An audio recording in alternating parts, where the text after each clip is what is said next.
There's some pretty good news in car sales in Australia, and there aren't many industries in Australia where there's a bunch of good news, but it is true in car sales. They are high and they are rising. And that strength is in fact part of what's now a reasonably long-running trend. By and large, there's been a lot of good news in the last couple of decades off a very simple fact. Cars are relatively cheaper than they used to be. And it's been quite a remarkable shift. You think of the average Australian earning the average wage. How many weeks, how long does it take them to save up to pay for a car?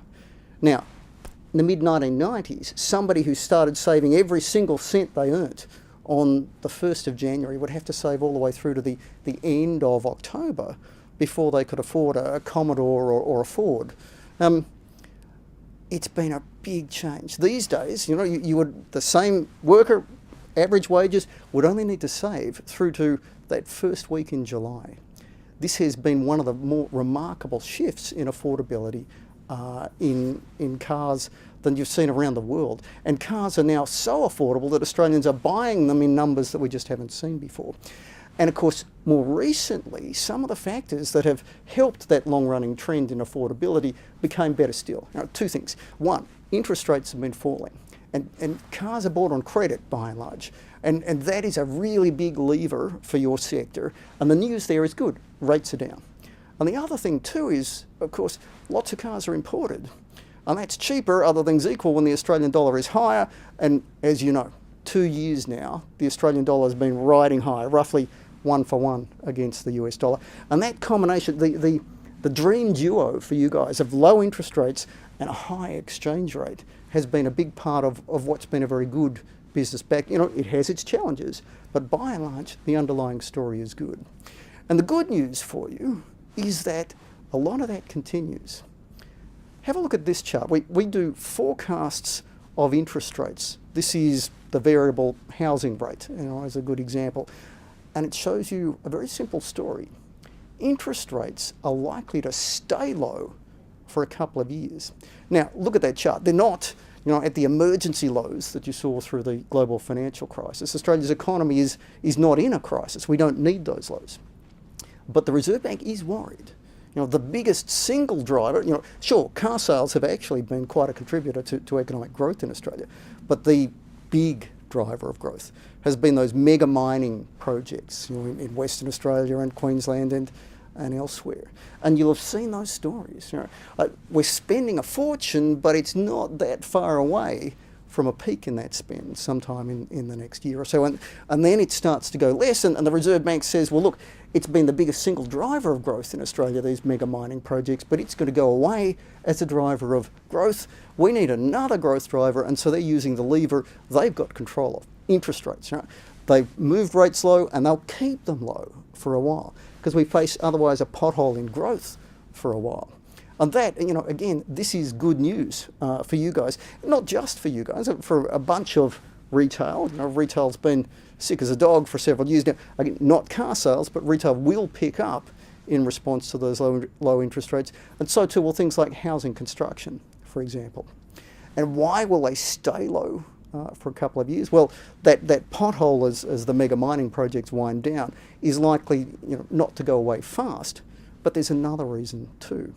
One of the things that's bad, by and large, for Australia's economy is good for car sales. That strengthens the exchange rate. And have a look at this second chart here.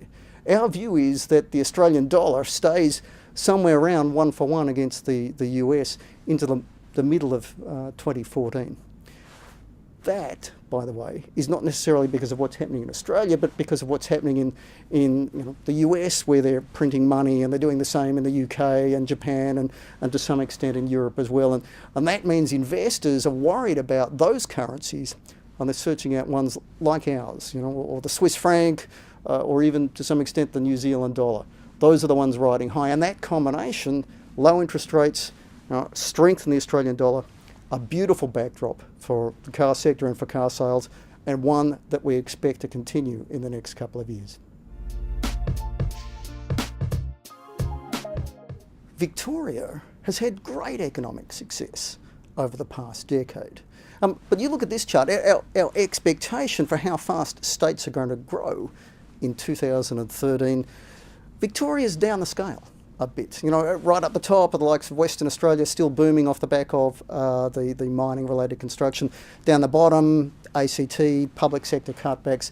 But Victoria is being hit hard by the strength of the Australian dollar. Might be good news for your sector, but it's bad news for your state. You know, biggest single manufacturing sector in Australia is Victoria. It's hard hit. Victoria's biggest export is having foreign students in Melbourne and elsewhere in the state. And again, the Australian dollar hurts.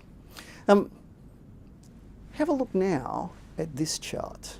Now, this is interesting too. It actually shows Victorian shares of Australia, shares of population, shares of the economy, and interestingly, shares of car sales within Australia.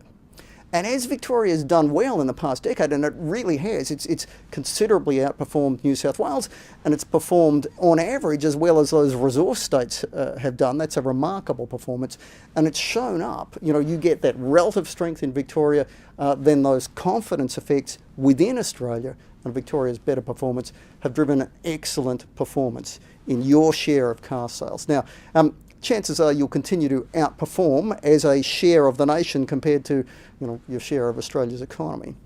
But there will be continuing pressures. Your manufacturing sector, your foreign student sector are very much in the firing line of the strength of the Australian dollar. So one of the offsets you've got to remember, you know, the basic business backdrop for cars and car sales in Australia, very good. But the backdrop for Victoria, less good. And that's going to be a factor working only a little bit, but a little bit in the other direction.